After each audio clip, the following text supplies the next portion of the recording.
Your song? Okay. Let's sing both of those. Okay. We'll sing we'll sing maybe not at the same time. One at a time.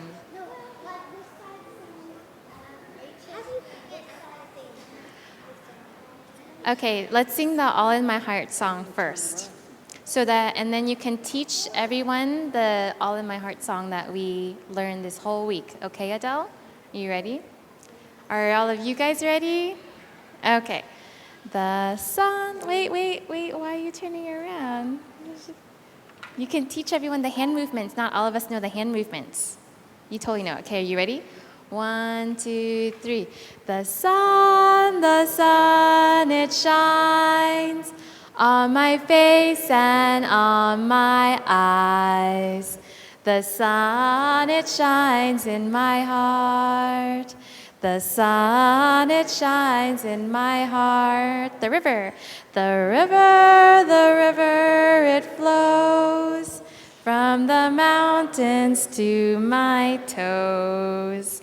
The river, it flows in my heart. The river, it flows in my heart. From the mountains, the flowers, the children and the deer. We all love each other. There's a space for everyone in my heart. The trees, they sway and give oxygen every day. The trees, they sway in my heart. The trees, they sway in my heart. The birds, they fly. School of fish, as a school of fish swim by. The animals are all in my heart. Your favorite animal. The animals are all in my heart. From the mountains, the flowers, the children and the deer. We all love each other. There's a space for everyone in my heart. From the mountains again. From the mountains, the flowers, the children and the deer. We all love each other. There's a space for everyone in my heart. There's a space. There's a space for everyone in my heart. There's a home. There's a home for everyone in my heart. Woo! Yeah. Okay, one last song before we start. I love. Oh, I like the roses. Okay, I like the roses. This one is the classic favorite of the kids program. It has hand movements too, and it has a second verse. And so let's go for it. Ready? I like the roses. I like the daffodils. I like the mountains. I like the rolling hills. I like the twinkling stars when the sun goes down. Doody doody doody doody doody doody doody doody doody. Is it the squirrels?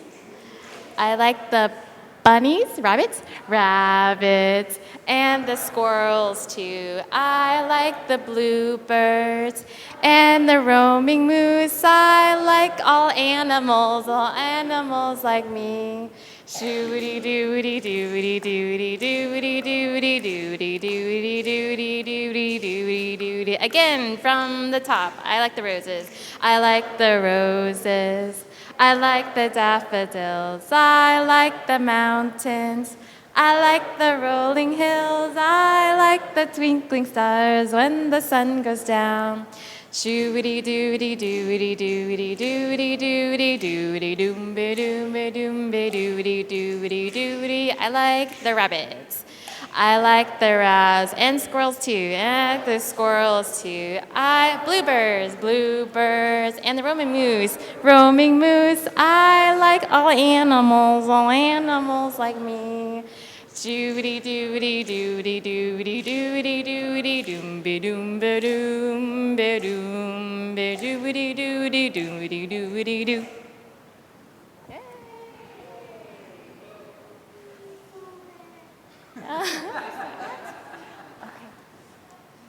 All right, so we're going to begin our program now. If we can have everyone return to their seats. You can sit right in the front row, right there.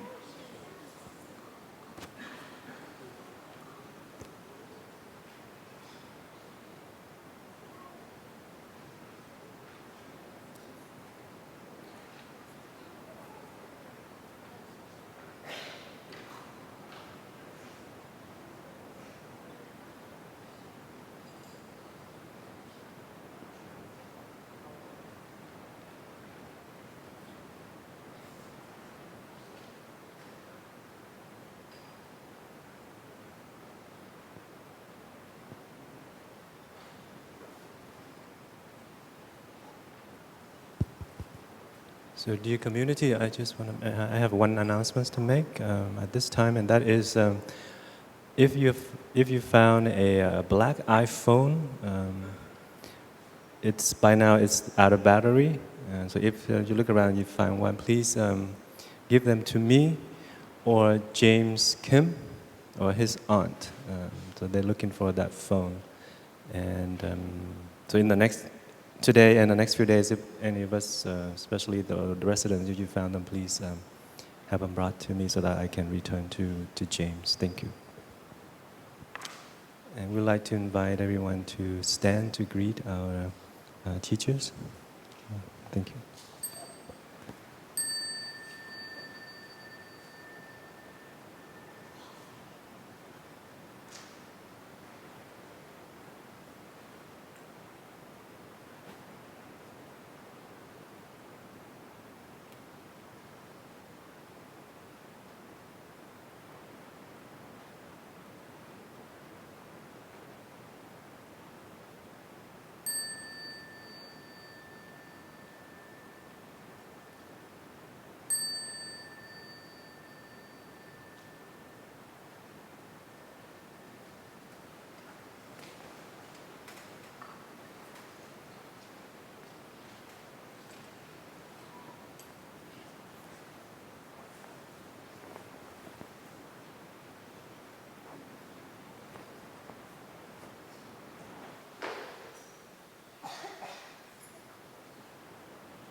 So, dear community, before we begin, can we ask everyone to scoot up? So if there's an empty seat before you, please fill it in so we can gather the energy. Thank you. Yes, the front row doesn't have to scoot up. It's okay.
Dear respected Tay, dear noble community, welcome to our last day of the Summer Family Retreat at Blue Cliff. Today is July 5th.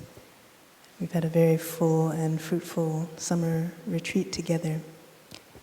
Today we have questions and answers, and we invite you to ask a question from your heart, something that matters to your happiness, that has something to do with your sufferings or difficulties, and so that we can collectively listen and collectively share with one another and learn from one another's experiences. The children are invited to ask questions first, and then the teens, and then we'll reserve the rest of the time for the adults. So our teacher has often said that a question doesn't have to be a long question to be a good question, as long as it's from the heart. And on the side of the panelists, we will also try our best to cover all the questions that are brought forward.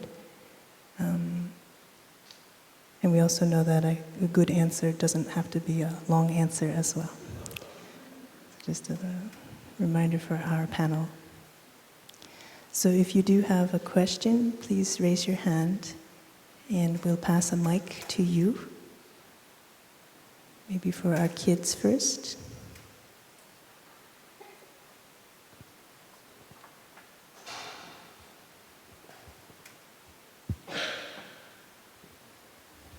Any questions from the children?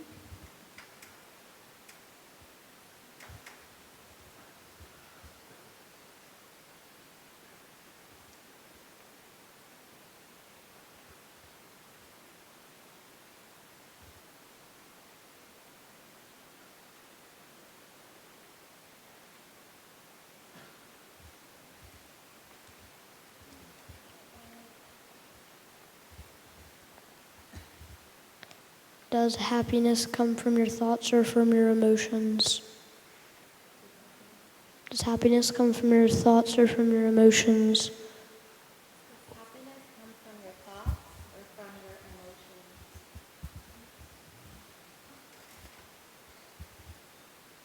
Are there any other questions from the children?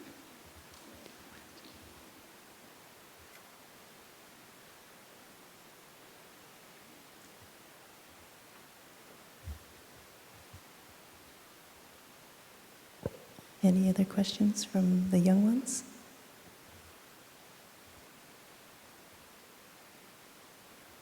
Okay.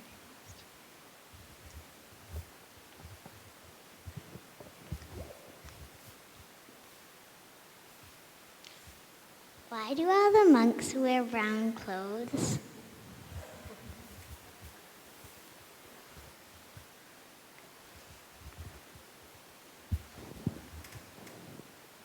Well, these are good questions. Maybe one more questions from the kids.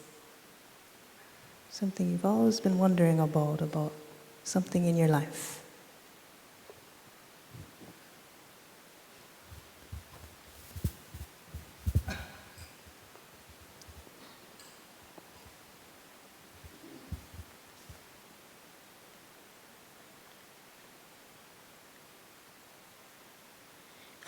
In the meditation hall, why do you always have flowers everywhere? In the meditation hall, why are there always flowers everywhere? Thank you, children.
So, good morning, dear Thầy, dear family, dear young friends. Among the four of us here, I'm the youngest. I'm a baby in the family, so I was allowed to go first. And I'm allowed to pick my favorite question, which is the question about wearing brown outfit every day. You see all the monks and the nuns, we wear the same long robe, right? And with the brown color, it's because we are sisters and brothers of the same family. When we are sisters and brothers, we look alike. Huh? We share the same kind of similar clothes, and also the brown color is the color of the earth. Do you see which color of the earth that you think? Brown, right? Yeah. So when we wear brown color, we are the children of the earth. We try to practice like the earth. We try to practice to be simple, to be but simple but as large as the earth, right? We try to practice to be friendly, to be embracing like the earth, to embrace everyone, everything, all animals. So, because we are the children of the earth, we representing all the characters of the earth as the brown. And the brown color is also come from the Vietnamese passions in the past. Our root teacher is from Vietnam, and then we carry that with us. We carry the tradition when we come here, just to always remember that where we are from. We are from the field in Vietnam, and then we come here and plant the seed in the West. Yeah, that seed will manifest with many flowers, but it helps us to always come back to our root and always remember that we are simple, earthy, friendly, embracing, open, as large as life and as large as the earth. Thank you.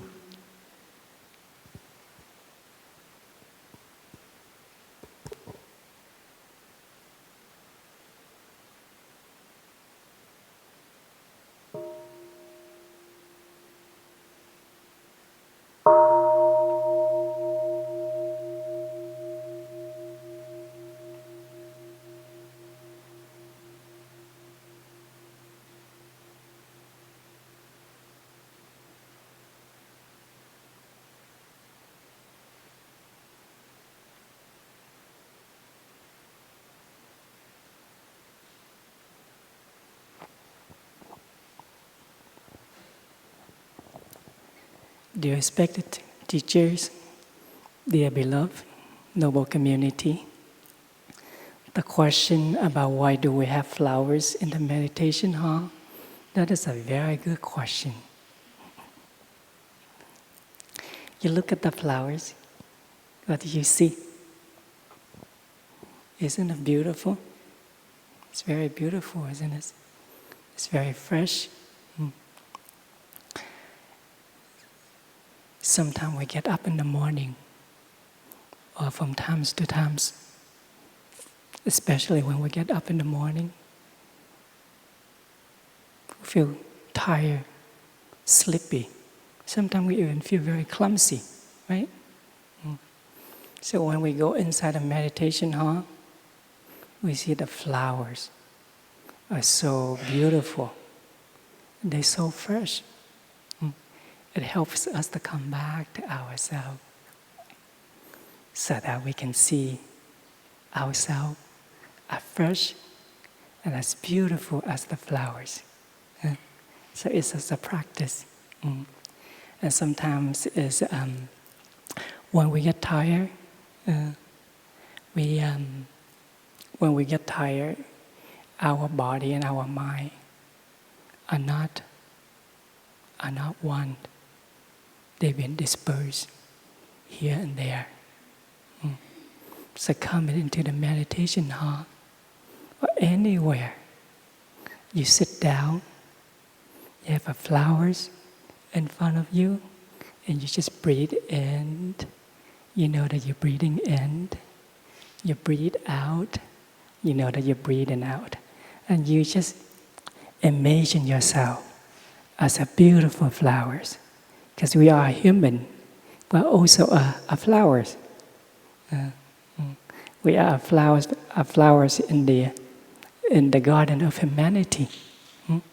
So if you just think of yourself as a beautiful flowers, and you're breathing in, you're breathing out, just a few breaths, then you feel fresh. You feel beautiful again. So that's not only you can do that during the when you go inside a meditation, but anywhere. Whether you're at home, you're at school, anytime you feel irritation, you feel angry, or you feel something is not going well, that is an opportunity just to go back, just sit down, find a flower, sit in front of the flowers, and contemplate, and just breathe. Thank you.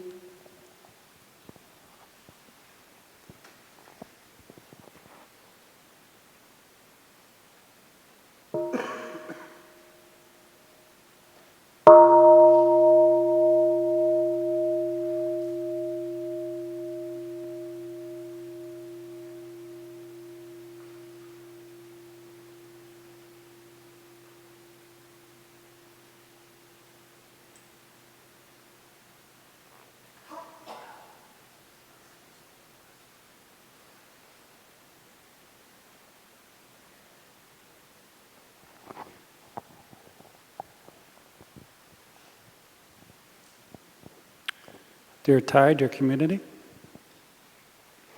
I think you had a question about emotions and thoughts. Correct? Yeah, that's yours, right? So does happiness come from your thoughts or your emotions? I think maybe you're a potential psychologist or a potential Buddhist monk.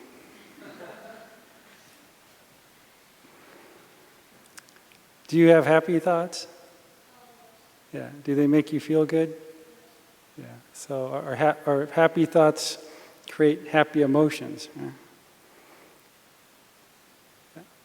So when you feel good, when you feel happy, what kind of thoughts do you have? Do you have positive thoughts?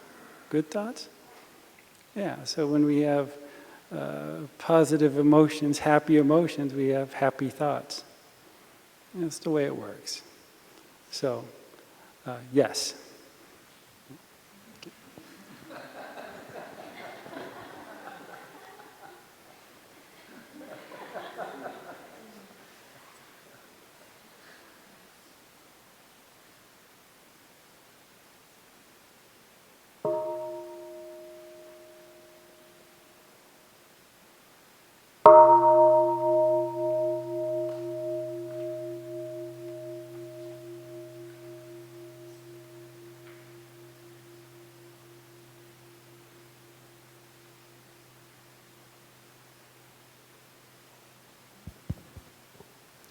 Thank you, brother, for that very Zen answer.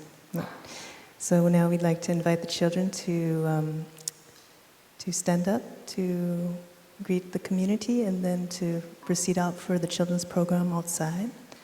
And we'll invite the teens to prepare themselves to ask a few questions before we open it up to everyone else. So when you hear the sound of the bell, children, please stand up and face the Sangha.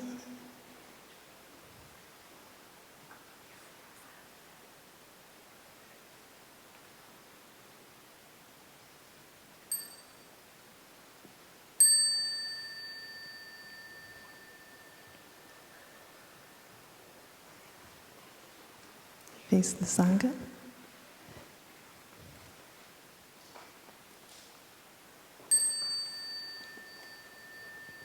Thank you. Enjoy your children's program.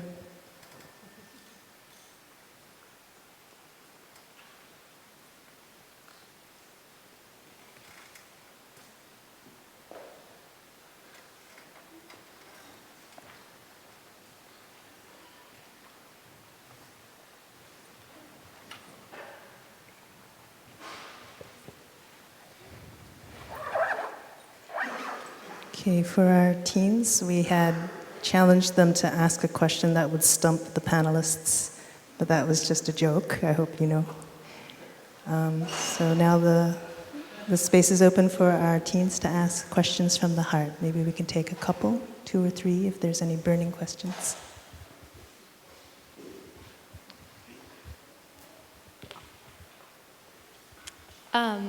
Like this past week, my stomach has been hurting a lot, and like in the mornings especially, and then like when I'm meditating, it's like really hard to concentrate like on the present moment when all I want to do is not concentrate in the present moment and think about anything else besides my stomach, and so how would you like so if you're not feeling well, like and you're meditating, like how would you focus on the present moment when your stomach is really hurting?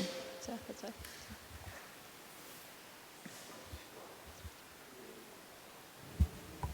How to focus on the present moment when you have a pain like a stomach ache. Another question? Could you please speak about non-attachment and how you were able to let go of the loved ones in your life to become a monk or a nun?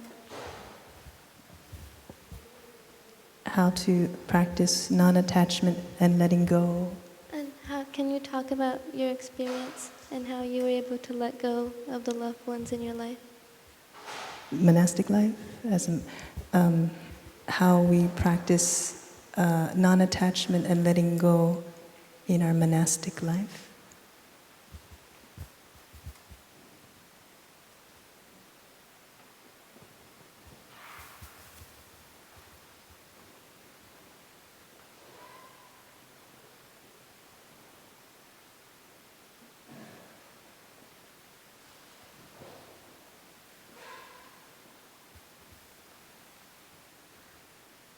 So if there's this person, like he or she is like controlled by anger, and you want to like calm them down, but they're not paying any attention to you, like they're not, they're just like in their own little world.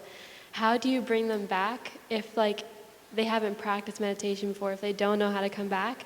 How would you bring them back without like, if they don't know, like if they can't even know, if they don't even know you're there, how do you bring them back into themselves?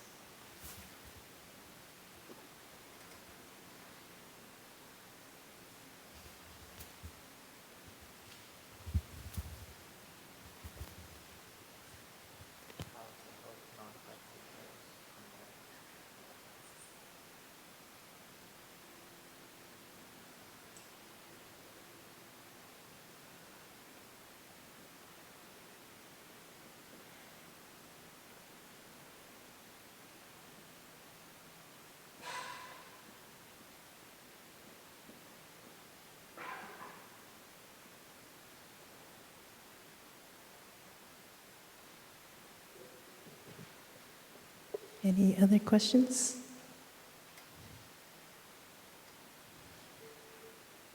Okay. I think we can close the questions for now.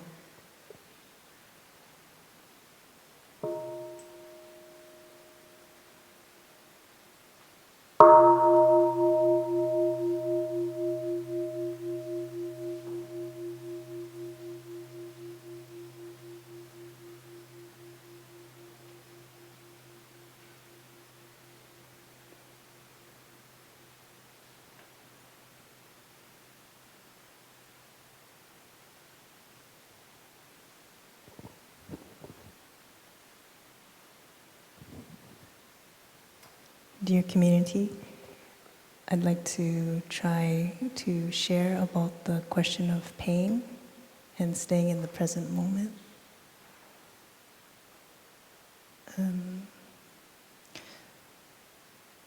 I really find very helpful the saying, there's pain, but the pain may be necessary, but suffering isn't. Especially when I have a physical pain, like cramps, a pain of the body, because my personal habit, energy is to run with that pain. And as our brother said, when we have certain feelings, they affect the way we think. And we have certain thoughts, it affects the way we feel. So when am feeling a pain, then I remind myself that there is a pain there, but I don't have to suffer. I don't have to add on to that pain. When we're doing sitting meditation, sometimes that pain comes with the actual practice of sitting because our body is in an uncomfortable position. It's not used to this upright posture yet. It's a kind of training of the body to become familiar with this stable and still posture. So we actually invite ourselves to feel a little uncomfortable, and it's a good training for the other pains, physical pains, that come our way by accident without our own invitation. So our particular tradition, we try our best to go middle way. When we sit and we start to feel a discomfort in the body, first we take note of it and we label it as such. For example, you have a pain in the knee, you label it as, you recognize and identify it as a pain, and you just breathe. You literally breathe with it, breathing in, aware of that pain, breathing out, aware of that pain. You can become aware of certain aspects of the pain to focus on the present moment of that feeling rather than run with the thoughts that tend to come up, those negative thoughts that come up with a negative feeling, discomfort in the body.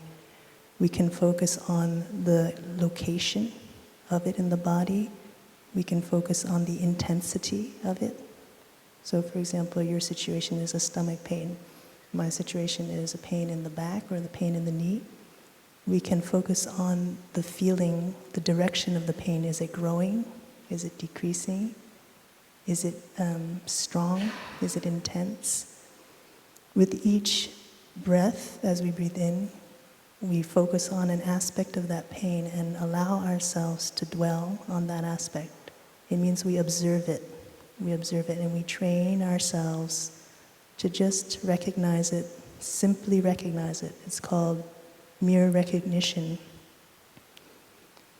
And this is a wonderful tool because it translates to many other difficulties that we have in daily life with emotional pain, with social issues of conflict. When something difficult or uncomfortable comes up, and we have trained ourselves to just recognize that there is a discomfort, there is a disharmony, there is a suffering, without adding more fuel to the fire, then we allow space for things to more easily become clear and more easily resolvable in a relationship or in an issue of confusion in our mind. So that way of recognizing without adding is actually a way of stopping, being in the present moment. If we need additional incentive to be with our pain instead of running away, we only need to think of the times when we've ignored an injury of the body, only to have it become worse. You've sprained an ankle and you continue to walk on that ankle, right? You know it's going to get worse. Our body has a lot of wisdom that if we reflect, will let us know what is the better way to deal with these difficulties. Sometimes the pain is too acute, and in past times I've had to take medication to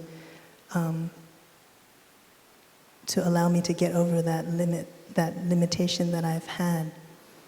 it was actually a big breakthrough for me when there was a time when I was not able to take a kind of painkiller, to just rely on the breath, just rely on my faith in my own practice to get past that feeling and not feel literally like I'm going to die if I don't have that medication. So little by little, even if we are dependent on something else, whether it's a person to distract us from our pain or medication to distract us from our physical pain, we try to be aware of what our dependencies are and step by step to take a step back from that dependency and grow our internal capacity. It's not to forbear. It's not like you're gritting your teeth to get past that pain, but you're learning how to have a little bit more space from the pain, a little more equanimity with the pain and observing it so that you don't tense up with the tension that's already in your body. So the stomach ache is there, and if you worry about the stomach ache, you worry that you're not sitting properly, or you worry that you can't get past this point, there's going to be even more tension in your body. So that practice of breathing in, recognizing, breathing out, and relaxing, smiling to it, really helps a lot, physically and emotionally. Thank you.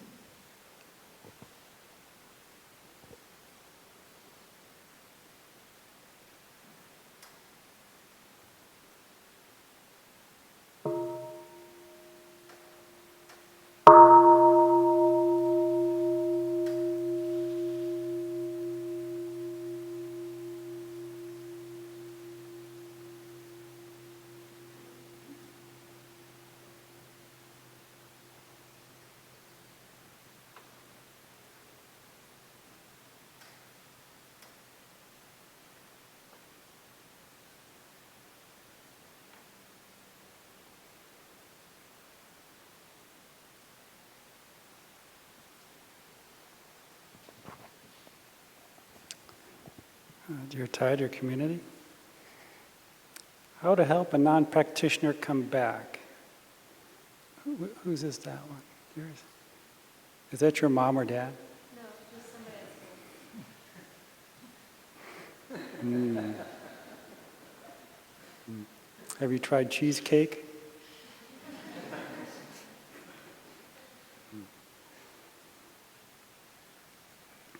Yeah, sometimes we get carried away or become obsessed with things.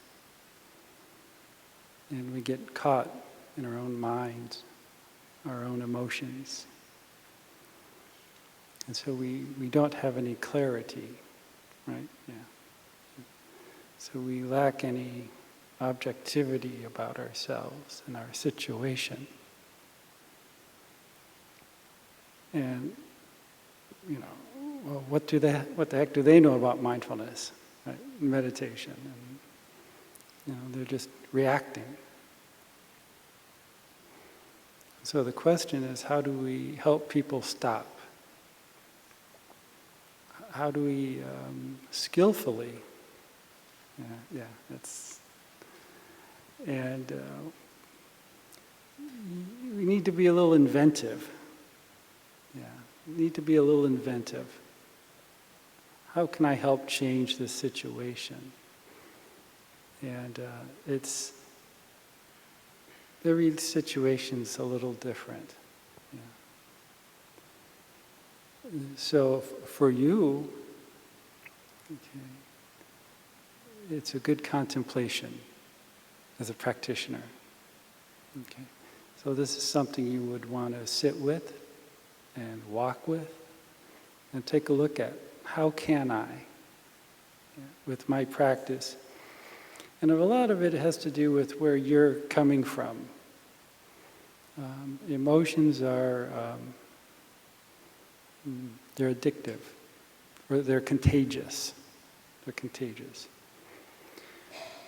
So if you approach that person, really frantic and upset, it's sort of like adding fuel to the fire, right? or if you approach them with a little more calm, a little more clarity. So first of all, it's important to see where you're at, and to go from there.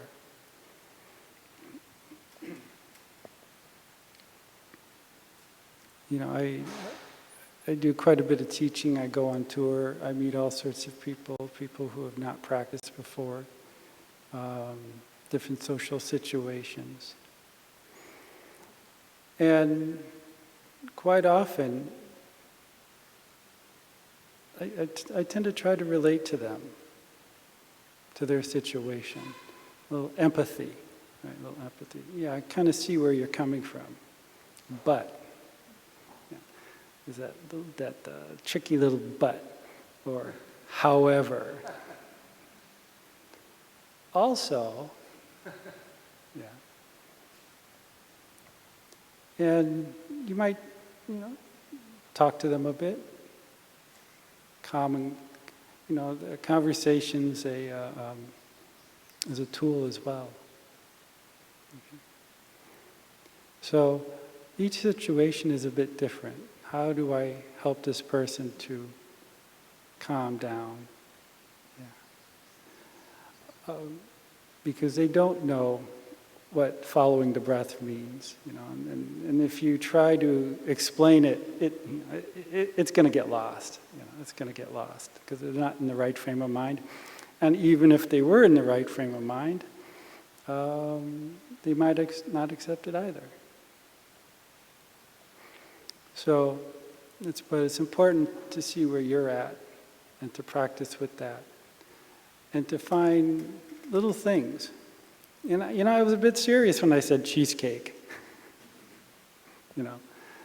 What does it take for this person to calm down? Maybe it's take them for a walk, or I don't know, sit with them. Just be there. You might ask, "Hey, what's going on?" Okay, so there needs to be a little interaction. And you have to have that type of practice to be willing and able to have that conversation. And or brownies. Brownies are a good beginning. Yeah.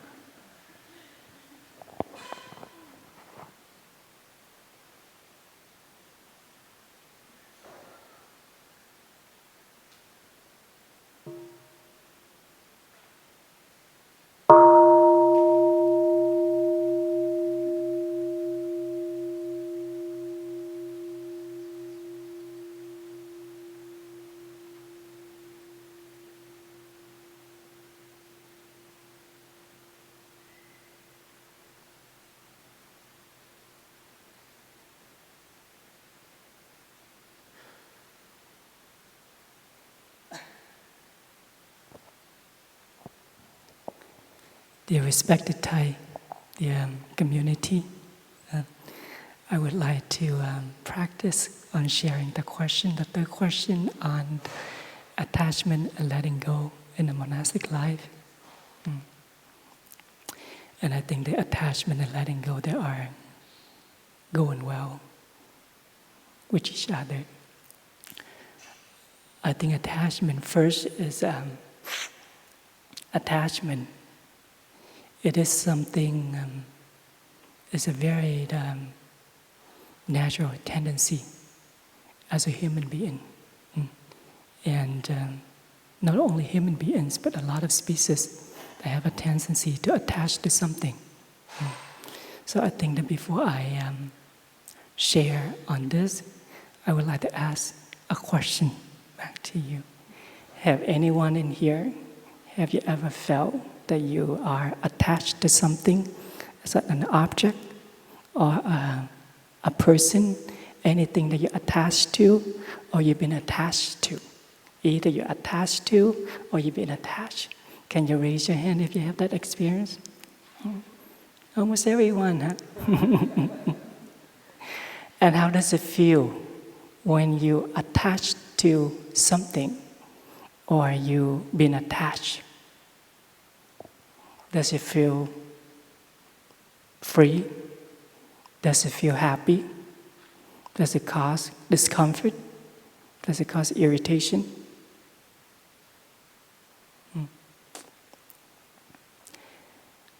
I think that when we attach to something,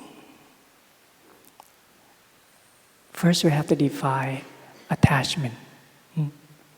Attachment, when we attach to something, we have a tendency to grasp it, to make it as ours, whether that is an object or as a person. When I see something that I like, then I tendency when I want to have that in my possession just for me. For an example, a while back, I had a very beautiful cushion made for me. It's very beautiful and it's very portable, but at the same time it's heavy. The person who made it for me, just the right length for me to sit. It's good for my back, and I like it very much. I like it very much. And wherever I went, I took it with me. I took it with me, whether I went to the park, I went on tour for teaching, I took it with me. Sometimes when I travel, I took just a very small luggage, but then that cushion itself, it took almost 1/3 of the space of my luggage already. And after for a while, I said, well, there's something about this cushion. Yes, I like it. I like it. But it doesn't give me so much freedom. Because wherever I go, I bring it with me. You know? And whereas, when you go to, when you're at home, then it's easy. But when you're traveling, when you go do sitting meditation, yes, it's nice to bring it. You can sit, you can have a good position that you can sit and last longer. But afterward, then you have to carry it I have to carry it with me for the rest of the day. Because sometimes we're traveling, we have no space, no place to keep them. So I have to bring it with me. So at some point, I said, well, this is too much. It brings comfort. At the same time, it's creating discomfort on the other end. And I have to, I sort of balance this. Well, comfort maybe only bring me for 30 minutes for sitting, but discomfort, the unfreedom, maybe 3 hours, 4 hours, 5 hours, even longer than that. I have to carry it with me. And sometimes when I carry it with me, I have to put it in my backpack. And I have to carry it. It's become a burden on my shoulder. So when we attach to something, we see, okay, it is something that brings us happiness, it does bring us freedom. If it doesn't bring us freedom, then we learn, as a practitioner, we learn to practice to let it go. Because everyone wants to be free, right? Want to be free. And another occasion is that I left home for a while. Recently, I went back home to visit my family to take care of my brothers, who is very sick. And in the back of my house, there is a very beautiful view of Mount Rainier. I came from Seattle, Washington. That's where I grew up. We have a very beautiful Cascade Mountains and the beautiful view of the Mount Rainier. And I usually enjoy just sitting there, having tea, and just watch the view of Mount Rainier. Because it helps me to realize how solid it is. And my practice is I like to be as solid as the mountain too. So recently I come back, there's a big pine trees in the backyard. It grew up so fast, now it's blocked the view. So I couldn't see it. I couldn't see it. So the first few days, a little irritation because I attached to that view, right? I attached to that view. I got irritation, and I was like, okay, now I can't see anything. All I could see is just the bushes, and, so on there. And I had to sit and breathe, in and out. It took me a few days.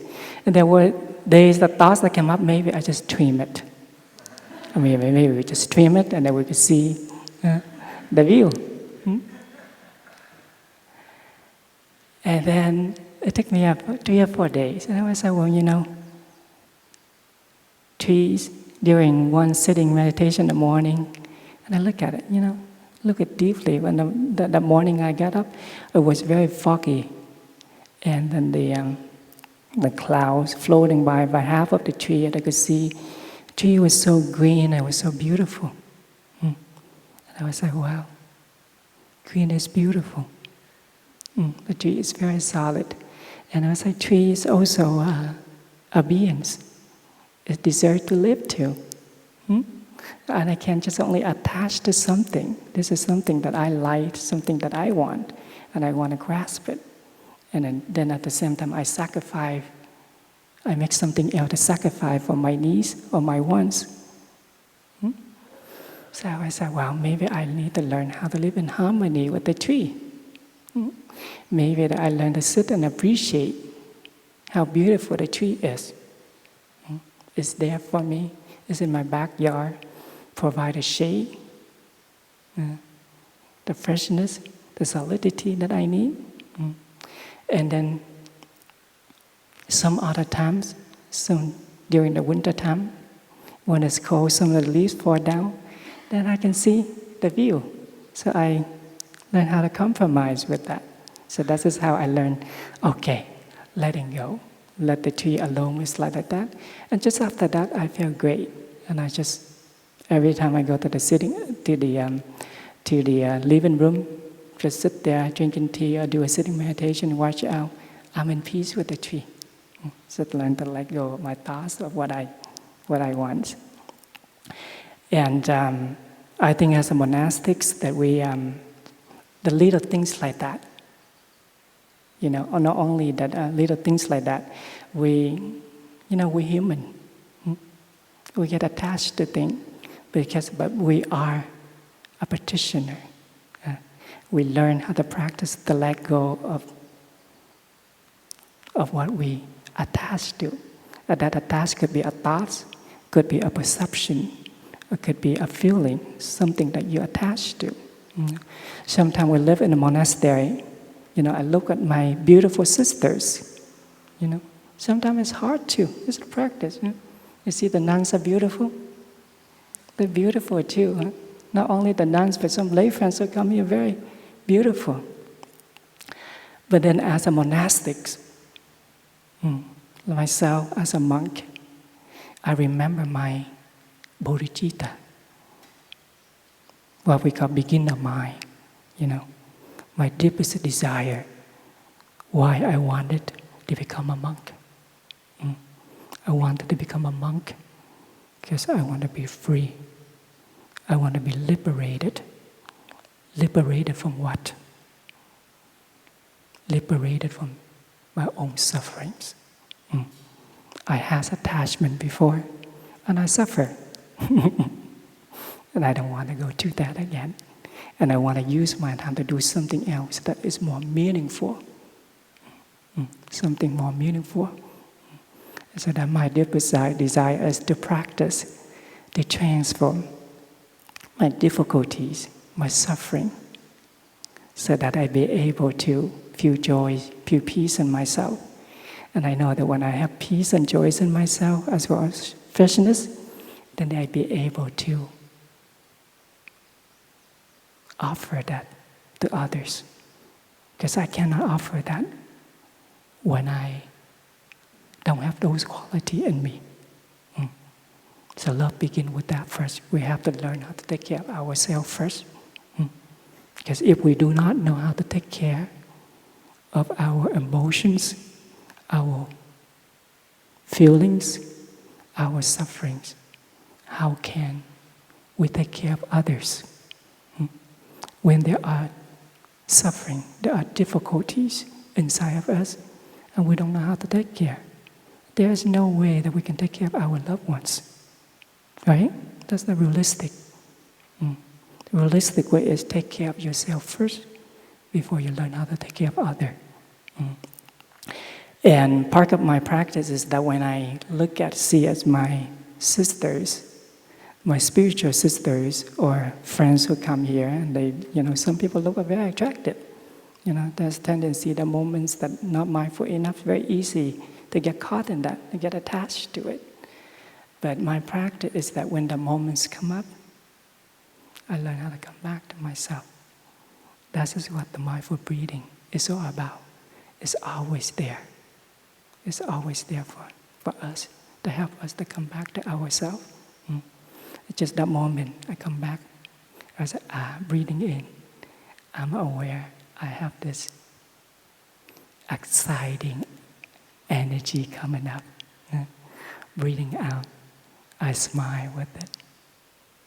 Breathing in, I feel like I'm thinking that I'm attaching to this person. Breathing out, I be with the feeling. I be with it. So then, it's just practicing like that. The moments later, the feelings go. It comes and it goes. And when I have an opportunity to look at deeper, then I see that, you're at home. Sometimes that we have the blood family, brothers and sisters. Some of them are active too, especially those at the same age as us, only for a couple of years. Why are we not attracted to them? Because they are our blood brothers and sisters, right? So this is my practice. I look at my sisters, the nuns, as my own blood sisters, and my spiritual brothers as my own blood brothers. That's how I learned. I let go of that feelings. Let go of the feelings. And coming back to the question, the topic that I shared earlier, that recently I went back to take care of my brothers, who is very, very sick, very sick. He is an alcoholic, as well as he is addicted to drug, and he also have a liver problem. It's in a very serious liver problem. So I took a few months off from the community to go home to take care of my brothers as well as my health. And coming back to visit my brother, to take care of my brother, I feel there's plenty of love there with my brother, being there. But at the same time that I understand, I learned, and I understand is that each one of us, we have an individual karma, as well we have a collective karma. This is something that we learned from Sister Hoàng Yim the other day, when she talked about karma. So I look at my family. Each one of us, I came from a family of 6 children, and I'm the youngest one in my family. And each one of us is different, very, very different. Very different in our very unique way. And I often ask myself, I could have been born somewhere else. Instead of was born in Vietnam, I could have been born in America, been born in Hong Kong, Singapore, or somewhere else. Or I could have, Or I could have been born in a different family. But why would I born in this family? Being a son of my mother, my father, and the siblings, a brother of my siblings. Because that we all have a collective karma, that we come together. Come together. But in addition to the collective karma, we also have an individual karma. Some of us that we when you're in a family, you probably notice some of us are very smart, very energetic. We are very well-being.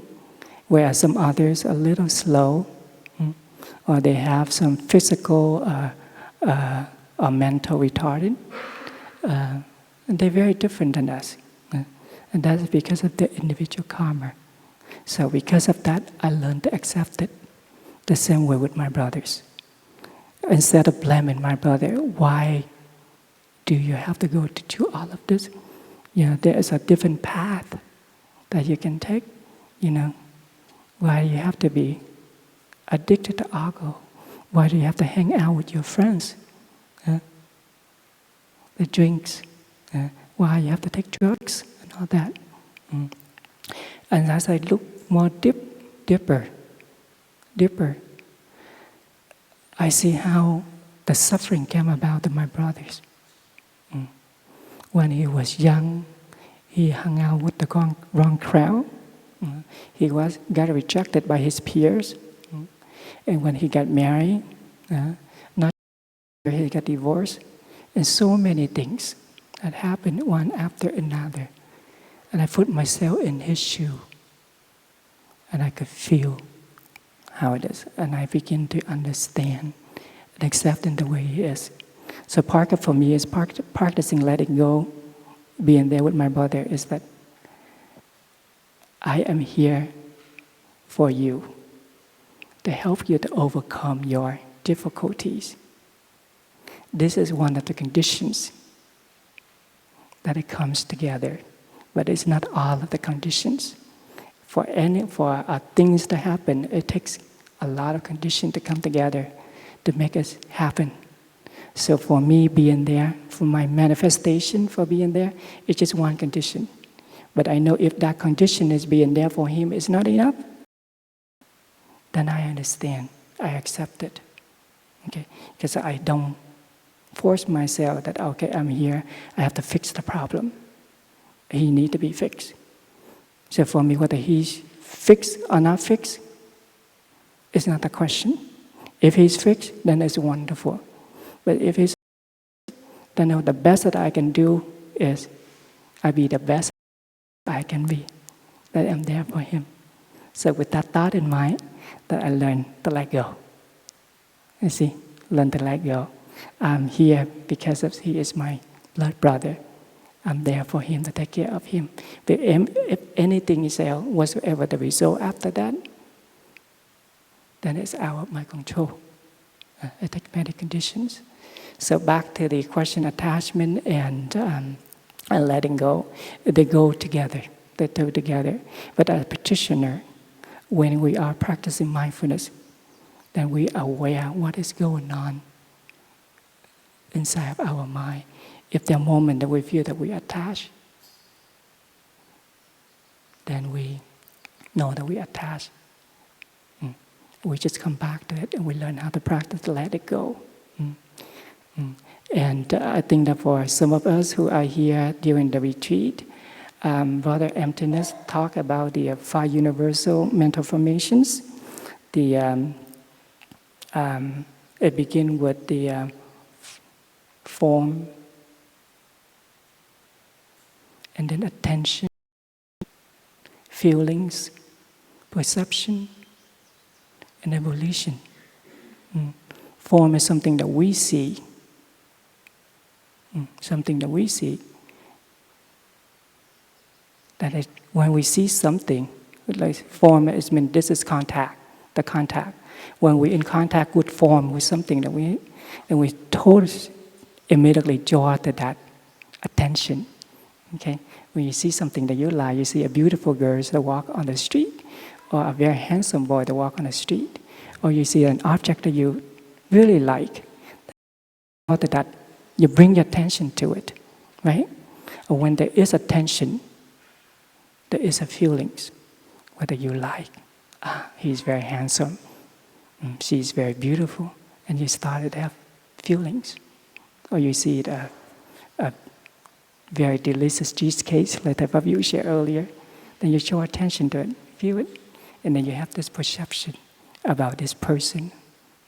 And then the evolution is the deepest, what you want to do with it. So as a monk, as a nun, so we live in the monastery, mindfulness helps us to go through that phases.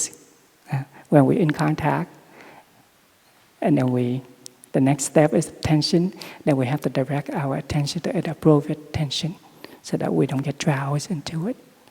We're breathing in, we know that, okay, my eyes get in contact with the foam, with something, okay? That is not something that as a monk or nun that we supposed to do. So we try ourselves.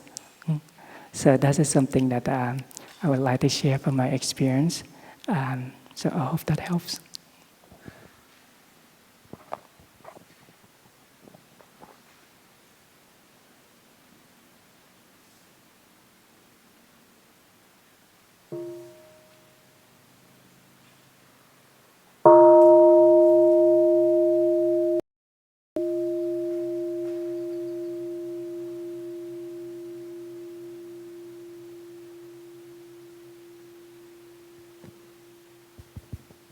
Thank you, brother, for that sharing. It's very beautiful. We just wanted to open up space for more people to ask questions. I'm aware that the adults have not yet had the chance to ask. So, teens are welcome to stay if you'd like. And now we'd like to open up. If you have a question, please raise your hand and the microphone will come to you. Thank you.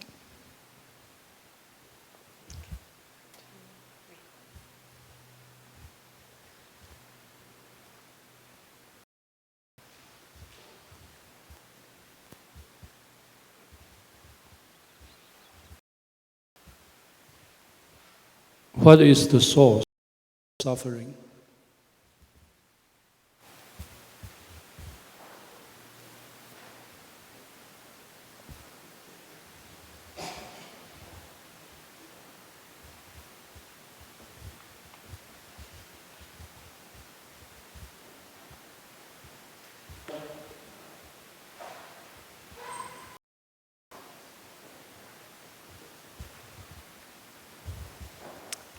I'd like some guidance on teaching mindfulness to my university freshmen.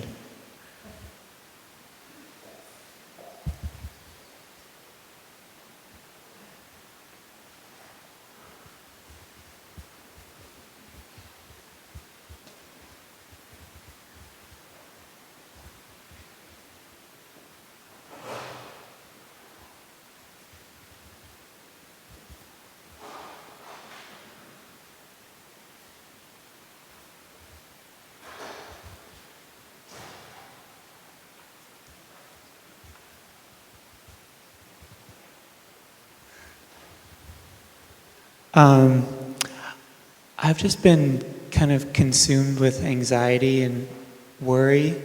I went through a really difficult winter and just kind of my life fell apart, and I'm not sure how, like I can't meditate and like I've been having a hard time practicing mindfulness and just like taking care of myself. I'm not sure what the question is, but like how to come from that place of like just totally confusion and worry, like how to like bring yourself back to like solidity and like strength. Yeah, I guess that's it.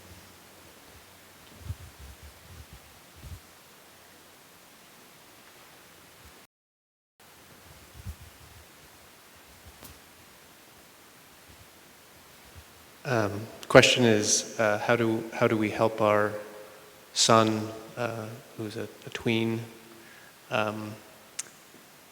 with rejection from his peers?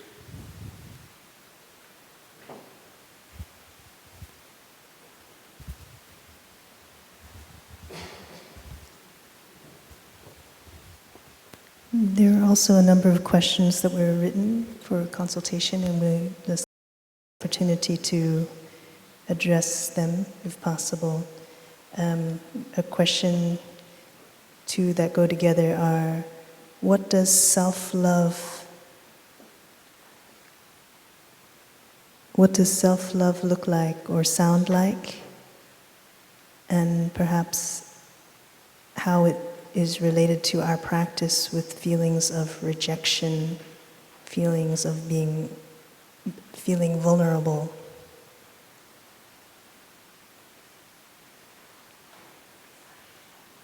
Yes, it's already 12 o'clock.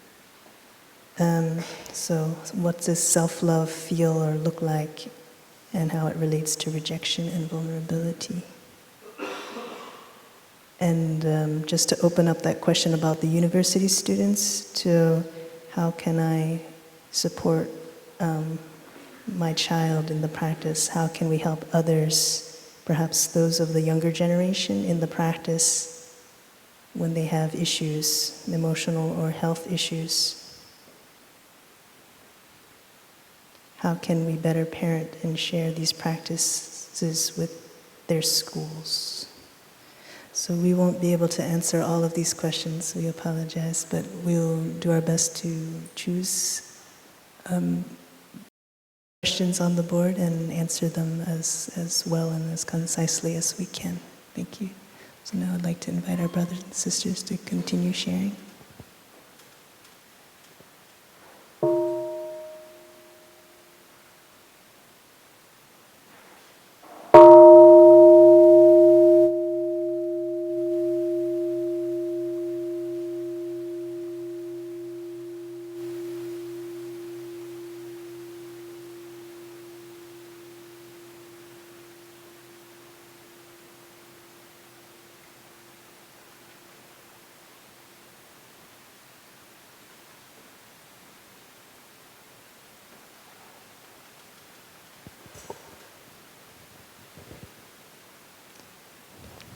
Dear Thầy, dear family, the question about how to bring the mindfulness and so that it can benefit the university students, especially freshmen.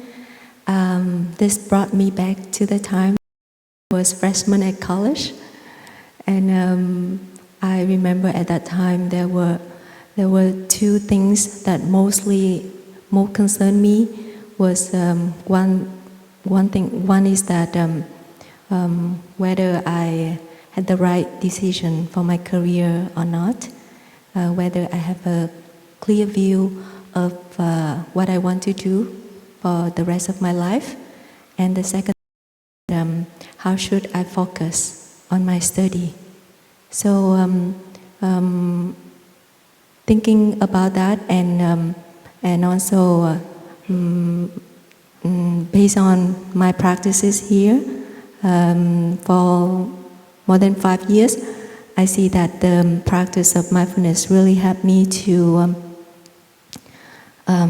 first of all, when we are mindful, we can have full attention on whatever we're doing.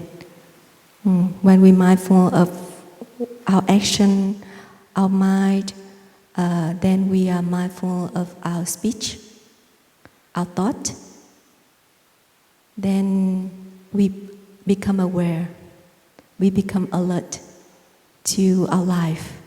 So when we become aware of whatever we are doing, to whatever that's happening surrounding us, we have full attention. Yeah. So our mind don't get dispersed to other things, because I know that at college, our mind has so many things going on with the syllabus. We have many classes, we have many projects, assignments, homeworks, and even outside activities too. So the practice of mindfulness helps you to just focus on each thing at a time. So I really encourage the professor as well as the students to just come back to your breathing, come back to your practice, maybe investigate more about that. The practice of walking,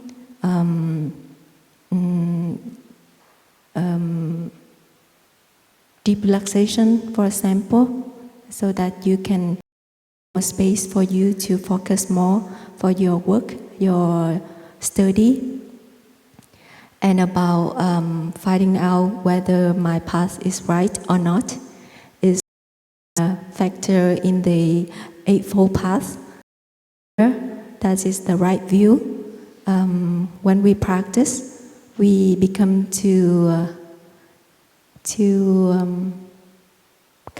we become peaceful.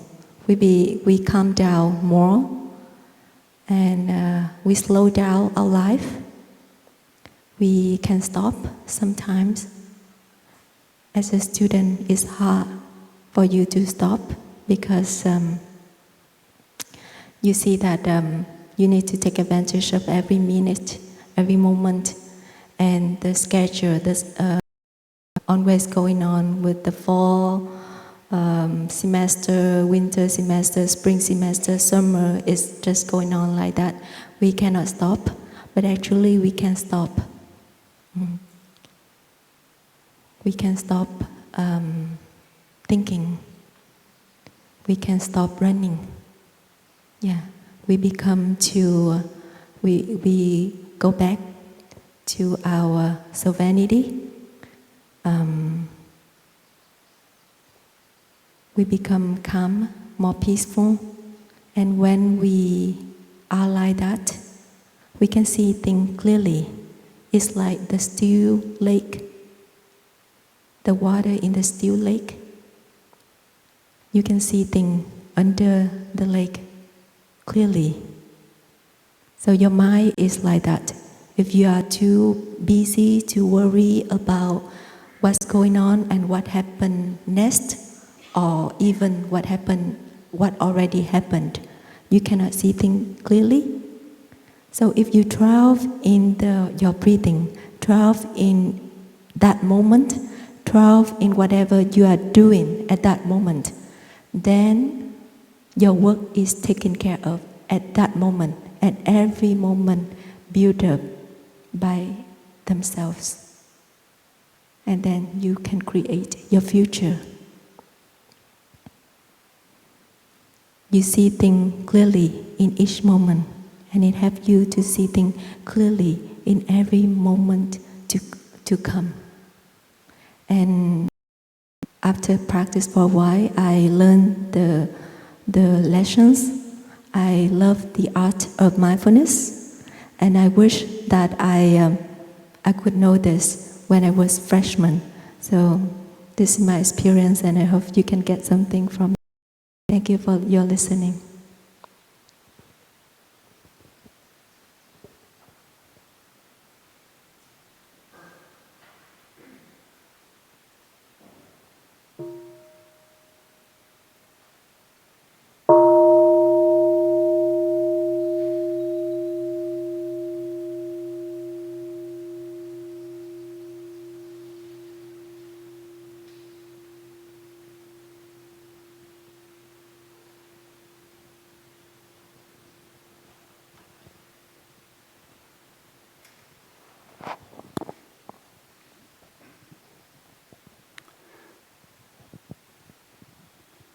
Dear Thai, dear community,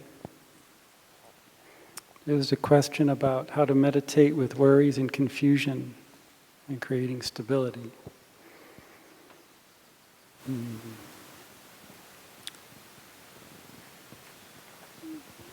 You know, I'm a rather frail individual. You know, I have my own issues, you know, my own difficulties inside. The question is, can I accept those things? Okay, can I accept that I have this problem? Okay, whatever it is. Maybe I'm angered or feeling very impatient or anxious, or I'm just in a lousy mood. Okay. But can I accept these things within me? We don't want to. Okay. Going to that question of suffering, one of the ways, the primary ways that the Buddha explained what is suffering is the three roots. Okay. These are motivators. Aversion, attraction, and ignorance. We want to be around the things we want to be around. We don't want to be around the things we don't want to be around, right? It's very simple. So suffering comes from being around things we don't like, being separated from the things that we do like. For example, yesterday I really liked the hot dogs. So I'm standing in line concerned. Is there going to be enough hot dogs? Okay. Yes, there's hot dogs. And I took 2. So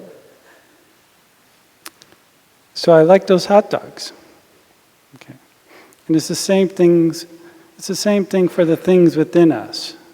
Okay, we have emotions. We have feelings. Do we run away from them or do we embrace them? Okay. Yeah, I want to be happy.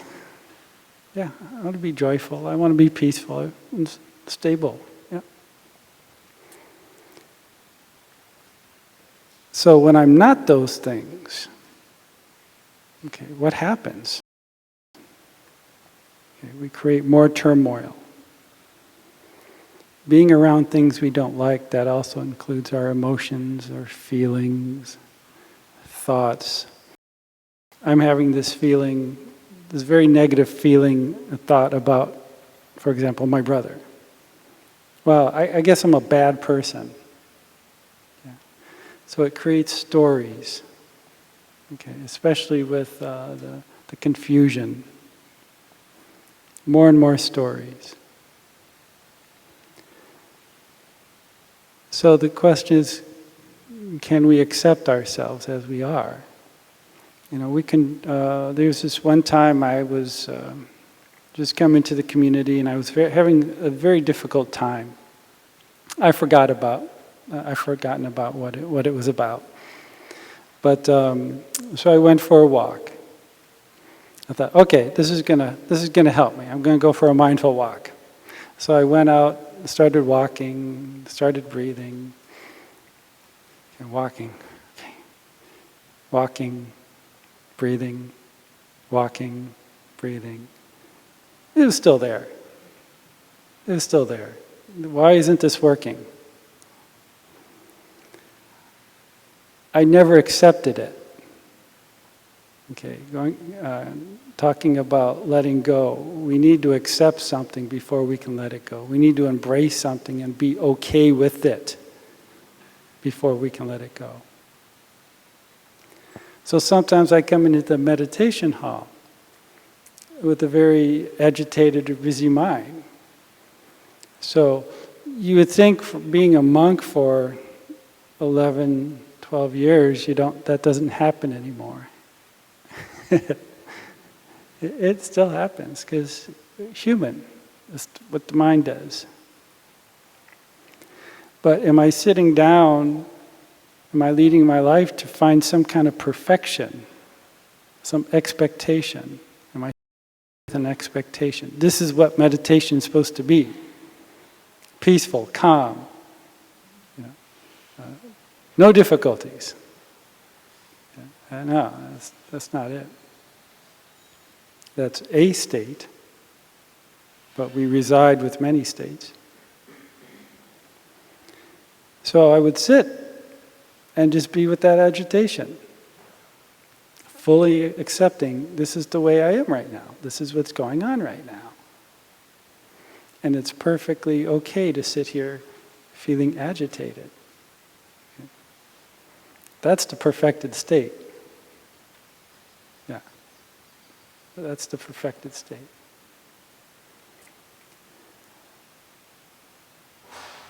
And so until we learn to live with ourselves and to embrace ourselves, and whatever that is, at any given moment, the good, the bad, the ugly, okay, unless we do that, we're just fighting ourselves. There's no harmony, and that creates more confusion.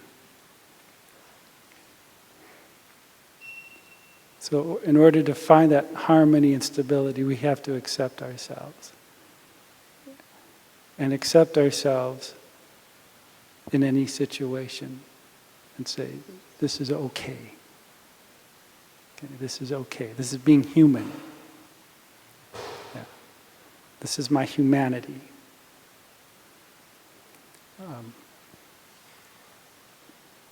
This is how I find my peace and my stability. Yeah. Yeah, knowing that and accepting that I'm imperfect and being okay with that and smiling with that and saying, oh, it's that simple. There it is. Yeah. And that's a difficult lesson to learn because our minds are so resistant to that. We want to be perfect. No. Life should be this way, not that way. Okay. It's all rubbish. It's all a mental formation. Ideas. It's no reality there. What is what is. Okay. This is how we get beyond suffering to stability and finding the peace.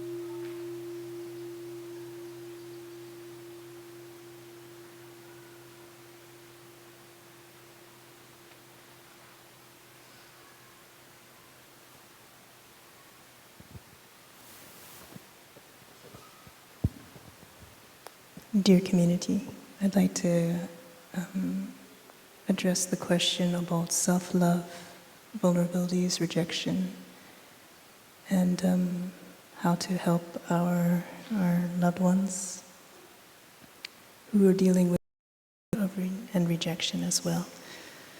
I guess the heart of it is how do we love? And for many of us, we may have come from an upbringing, a lack of experience in this area. So it seems a little bit foreign what love means. And we want to share this capacity to love love oneself with our younger generations. And the best way for us to do that is to learn how to do it ourselves first.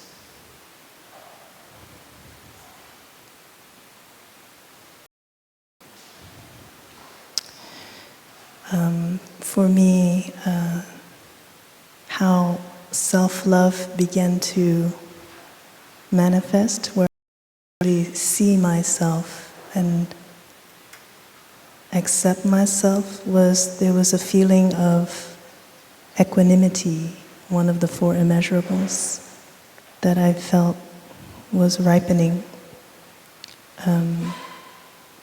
Where there were difficulties in my capacity to accept certain aspects of myself, I saw that there was a change. There was a change in my ease with those discomforts. I was more able to recognize, acknowledge those negative energies in me, and not really do anything with those energies, but just simply to accept them in myself.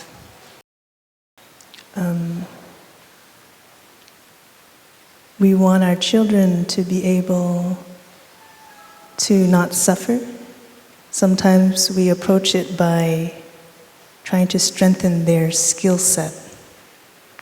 Maybe they're not good in sports, so we have them enroll in a sports team. Maybe their academics are not as strong as we want them to be, so we give them extracurricular summer classes so that they can compete and kind of hold their own in a very competitive and sometimes very judgmental environment. But to a certain extent, that approach, it can only get us so far.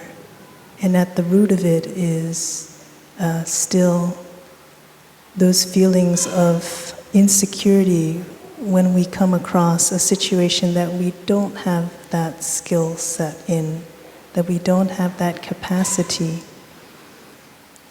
And as parents, if we train ourselves to receive our children with equanimity, their weaknesses as well as their strengths, it will set a role, it will give a kind of model for them to receive themselves, to see themselves in that way as well. So if we push them to improve with the emphasis that if and only if they improve, there's a value to them, they will learn that their self-value is dependent on these external factors. We move in the direction of, in the opposite direction of self-acceptance, self-love. But if, as parents, we do the work of reflecting on our own difficulties, especially when we were younger, especially when we were at that age, as children, as teens, as young adults entering into the work world, we do that work of reflection and seeing how we took care of our insecurities and share with them our process. It may provide a very concrete way for them to learn how to accept themselves as they are. And again, this skill will translate into different areas of their life, in the realm of social engagement, in the realm of professional engagement. So true love and how it tastes, how it feels, for me, perhaps it's different for each person, but for me, the door to touching that love for myself has been through that door of equanimity. I would look at how I thought of and treat other people and see how differently it was in the way that I treated and thought of myself. And I took it on as a practice to harmonize those two very discrepant ways of being. If I can think so kindly, give such a benefit of the doubt to those outside of me, those that I don't know, why is it that I have such difficulty to do that with myself? So I trained to catch that discrepancy and to rethink, re-evaluate my attitude about myself. And that always came up with relation to my insecurities, my perceived weaknesses, and over again, just revisiting that judgment, that self-judgment, and reworking that language in my mind so that I could come to a place of equanimity with who I am right now.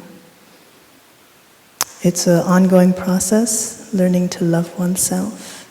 And I think even being okay with being part of the process is also a very valuable thing that we can offer the younger generation, that no one has already attained that place of true love, and we're constantly improving ourselves by this process of reflection, of retraining.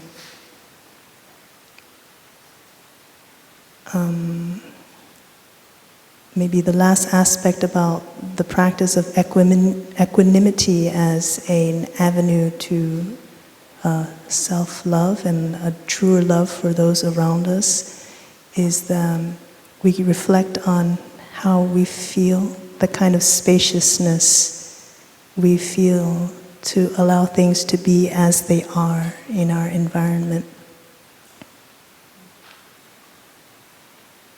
A big part of stopping is realizing that things aren't there to be fixed, but just to be understood. And from that place of stopping and stilling and understanding, then one's own potential just naturally blossoms. In our community, it's like that too. Everyone has their own pace, including myself, in being a full-fledged member of community, of loving oneself and loving others in their own way. And it takes time to reflect and observe each member of the community so that we become more and more skillful in supporting their blossoming. And in the family, it may be the same. Our children are evolving.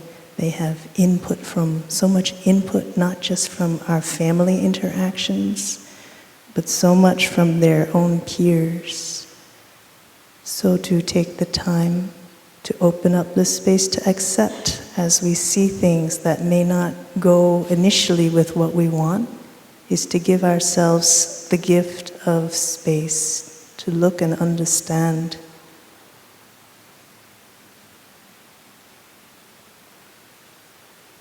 And in the end, when we move more and more deeply in the practice of equanimity, what it tastes like, what it feels like is there's more spaciousness, there's more patience for ourselves, for others, and there's more faith. There's more faith in our potential, in our capacity. Thank you.